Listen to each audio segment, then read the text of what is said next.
Yarnaby is going to be one of the most extreme characters in the Poppy Playtime franchise, and in today's video we're going to be breaking down exactly what we can expect from this horrid monster, not to mention the vast majority of other characters that have been teased by mob games. With all of these different antagonists, it's hard to understand who's going to be the main one. However, after this video, I think we'll have a better understanding. So if that sounds good to you, grab your popcorn and a drink and let's go ahead and dive in. So for starters, Yarnaby was actually one of the first characters that a lot of people guessed the name correctly. After a few teasers, people were actually claiming that this character's name was Yarnaby. Yarnaby himself is a toy produced by Playtime Co. and the upcoming main antagonist for Chapter 4. At least we think so. It's based off a young orphan named Quinn Navidson, who chose to become Experiment 1166. Obviously, Yarnaby is a giant lion-like creature with a mane and fur composed completely out of multicolored yarn.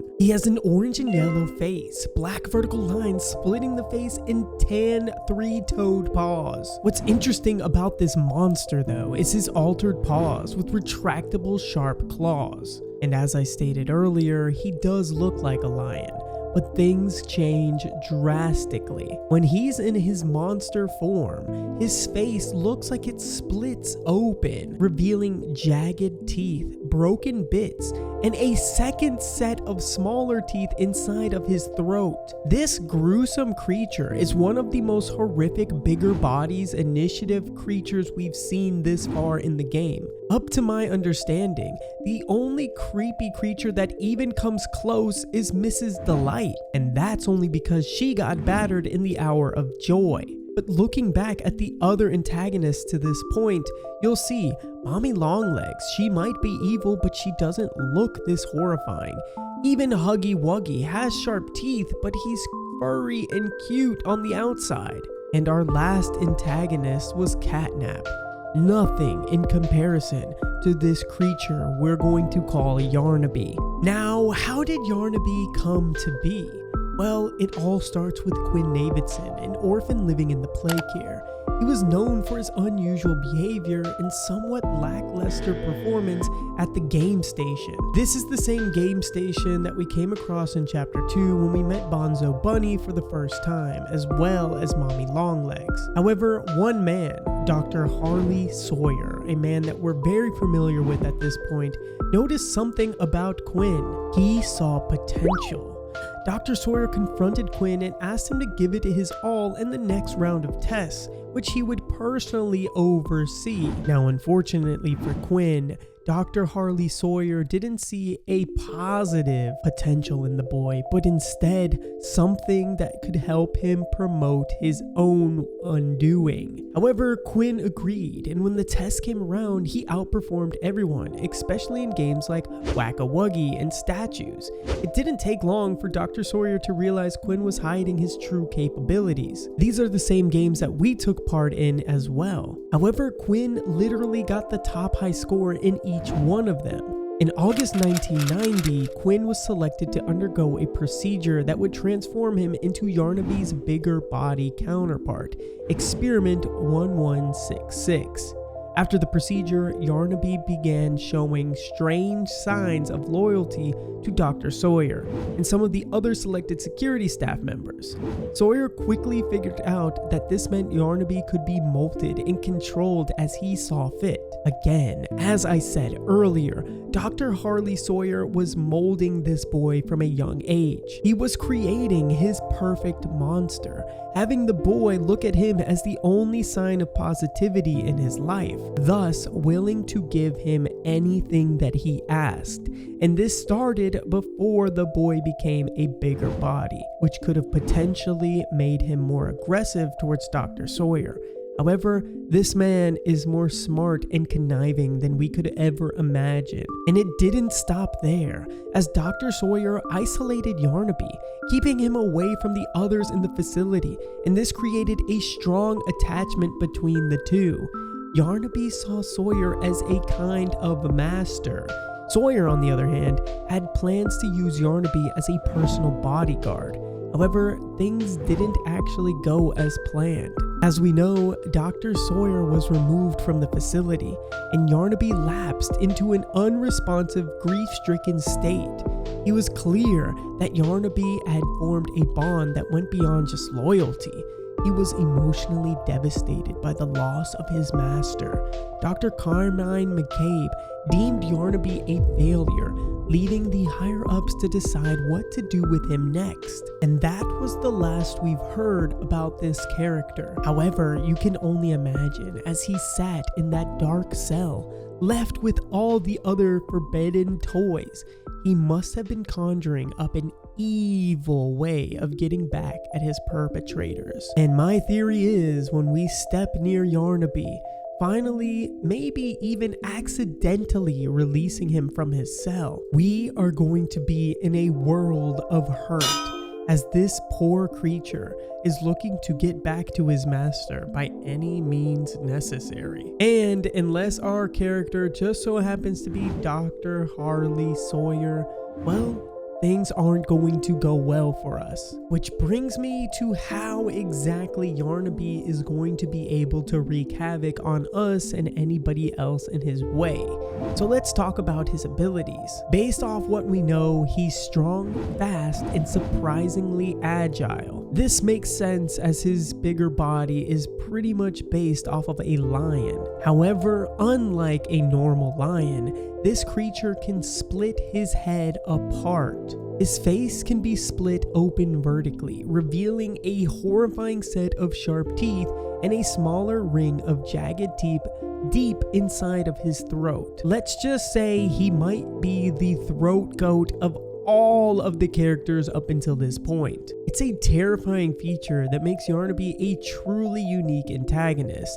As I said earlier, I don't think we've ever seen one that Mob Games has compartmentalized into being an actual scary looking creature. Sure, all the characters up to this point have been evil, but this one can literally split its head in two, which makes me wonder, how exactly does Yarnaby die? If you're willing to split your head in half, revealing an even more horrifying form of yourself, are there other monsters within the play care that can also do this? It's almost as if Yarnaby has two forms, the one that is cute and cuddly and can be revealed to the public, and then one that actually serves the purpose of the scientists in Poppy Playtime, and that is to do horrifying things. Or then again, it could be the reason that Yarnaby was locked away. We've seen images up to this point from not only the Steam page but also trailer teasers, which show these cells covered in blood and soot, almost as if these characters were never meant to see the light of day. Apparently, Yarnaby can also emit music though, which seems to alert those nearby of his presence, as shown in the Chapter 4 trailer. And here's something you might not have known. Yarnaby has the ability to sew things back together, which makes me wonder, was he released from his cell and then went into the other cells, bringing back to life some of the other characters that we've seen in Poppy Playtime Chapter 4, including the Nightmare Critters. In Chapter 4's Ice Pick ARG, Yarnaby used his body threads to sew a Huggy plush back together, which raises the question, could he actually be fixing damaged experiments? And could we see Huggy Wuggy coming back into play? As the last time we saw this creature, he was falling to his death. Now, obviously, Mob Games didn't just bring Huggy Wuggy into the picture to have him be gone in the first chapter. He's been teased along the way that he'll be making a comeback, and the literal mascot of Poppy Playtime is Huggy Wuggy, so I don't think we've seen the end of him just yet. But does that mean that he can also bring back some of the other characters that were ripped to pieces, including Mommy Longlegs, who was sadly put to death by that shredder machine, and her body pulled away by what we think is the prototype? Which brings me to another theory. Is Yarnaby the one putting the prototype back together, sewing all of these misfit toys into one horrifying creature? That, my friends, is something that I would like your opinion on in the comments down below. But let's talk about Yarnaby being the major antagonist of Chapter 4. But he's not the only one. Alongside with Pianosaurus, Yarnaby is one of the non-nightmare critters confirmed for the upcoming chapter. Not to mention the jester that was found a couple of weeks ago as well. My guess is that Mob Games has kind of been teasing these characters to see who the fan favorite is. And fans were quick to guess Yarnaby's name long before the official reveal. And Yarnaby isn't the only feline-inspired character in the series. He joins characters like Candy Cat, Cat Bee, and Catnap in a group of monsters designed based on cats. But there's something obviously unsettling, unique about Yarnaby's design. He's one of the only monsters in this universe that lacks ears or a tail, despite being based on a lion. And his name, well, it's a play on Barnaby and Yarn, referencing both his lion-like form and the multicolored threads that make up his body. So what makes Yarnaby so unique and compelling as a character? He's not just a monster. He's a creature with a tragic backstory, a complex relationship, and a truly horrifying transformation. Whether he's a loyal pet or a deranged entity, Yarnaby is bound to leave a lasting impression on fans.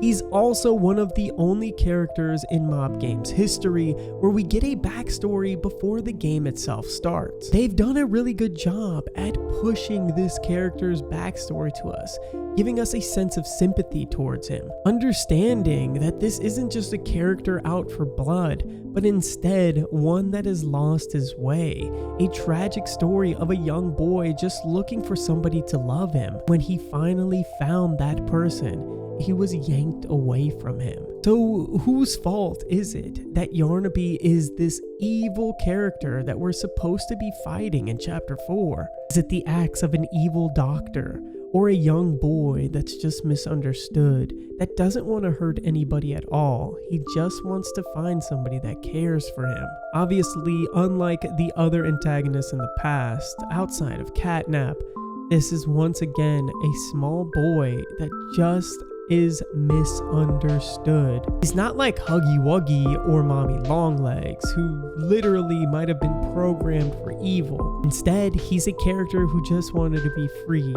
and again, one that was trapped inside of this terrible place they called the Poppy Playtime Playcare, which we know takes advantage of the orphans in its grasps. So guys, that wraps up this video here. Thank you so much for watching, and what do you think of Yarnaby's design and backstory? Let me know in the comments down below, and don't forget to hit that like button for more awesome, creepy, fascinating content of your favorite Poppy Playtime characters, and I'll see you in the next one. Until then, peace out!